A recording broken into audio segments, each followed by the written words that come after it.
Hello, పెళ్లి కూతురు అన్నయ్య ఇక్కడ. ఈ అవమానించి మాట్లాడకూడదు, హర్ట్ అవుతాడు, పెళ్ళే క్యాన్సిల్ చేస్తాడు.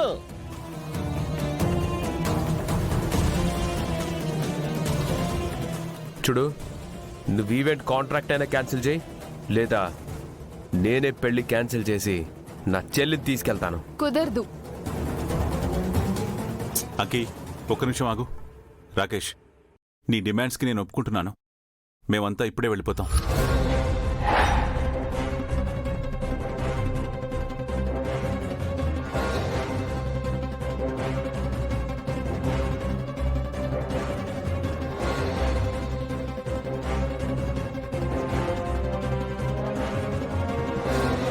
ఇదేంటి శంకర్ గారు, పెళ్లి దగ్గరలో పెట్టుకుని ఇప్పుడు ఎక్కడికి వెళ్తాం?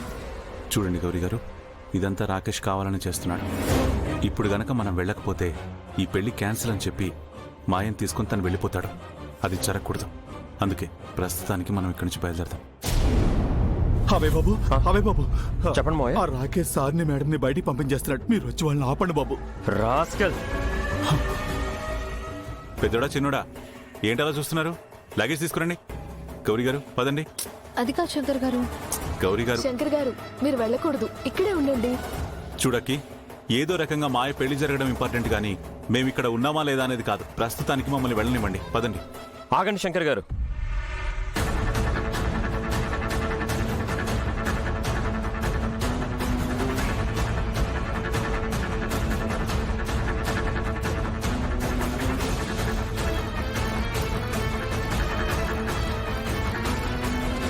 మీరెక్కడికి వెళ్ళడానికి వీల్లేదు.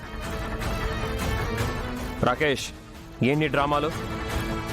పెళ్ళాపేస్తానని బెదిరిస్తున్నావంట. బెదిరిస్తే వెళ్ళిపోతారనుకుంటున్నావా? చూడు, నాకు మాయకి ఎంగేజ్మెంట్ అయిపోయింది. తనకి నాకు హాఫ్ పెళ్ళి అయిపోయినట్టే. మమ్మల్ని విడదీయలేరు.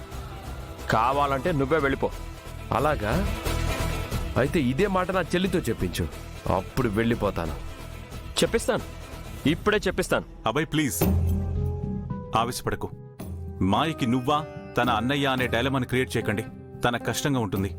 అలా ఏం కాదు శంకర్ గారు. అబ్బాయి, నేను చెప్పింది చేస్తానని, చెప్పినట్టు వింటానని నువ్వు నాకు మాటిచ్చావు కదా, మరి ఆ మాట మీద నిలబడవా? శంకర్ గారు, మీరు ఆ మాటతో నన్ను కట్టిపడేస్తున్నారు. మీరేం చెప్పినా సరే ఇల్లు వదిలి వెళ్ళడం కరెక్ట్ కాదు.